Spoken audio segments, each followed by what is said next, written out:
প্রিয় ভিউয়ার্স, আসসালামু আলাইকুম।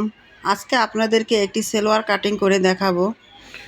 প্রথমে আমি উপর থেকে একটি দাগ টেনে নিলাম।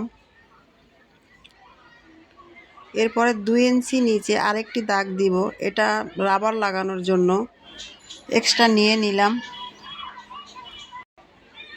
দাগগুলি টানা হয়ে গেছে আমার। এখন আমি লম্বার মাপটি নেব। আমার সেলোয়ারটির লম্বার মাপ 39 ইঞ্চি।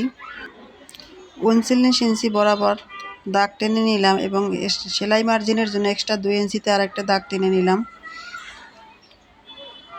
এখন হাইয়ের মাপটা নিয়ে নেব। হাই আমি এখান থেকে 15.5 ইঞ্চিতে দাগ দিব। স্কেলের সাহায্যে দাগটি মিলিয়ে নিলাম।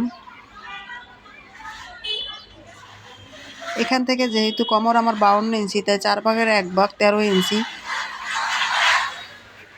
এখান থেকেও আমি 13 ইঞ্চিতে নিয়ে একটি দাগ দিব এবং স্কেলের সাহায্যে আমি দাগটা মিলিয়ে নিলাম।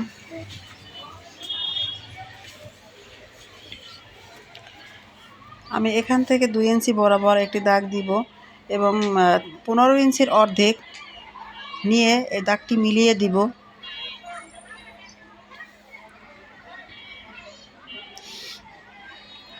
আমি এখান থেকে পায়ের মোহরির মাপ নিব 7 ইঞ্চি এবং এক্সট্রা নেব 1.5 ইঞ্চি।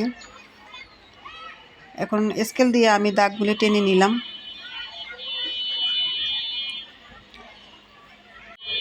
যারা সেলাই কাজে একদম নতুন, তারাও এই মাপগুলো দিয়ে সুন্দরভাবে আপনাদের সেলোয়ার কাটিং করে নিতে পারবেন। সেলোয়ার কাটিং করা খুবই ইজি। এখানে 3টি মাপই মেইন পয়েন্ট: কোমর, হিপ আর লম্বার মাপ।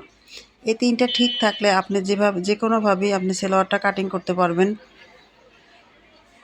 আপনাদের ভিডিওটি যদি ভালো লাগে, লাইক কমেন্ট শেয়ার দিতে ভুলবেন না।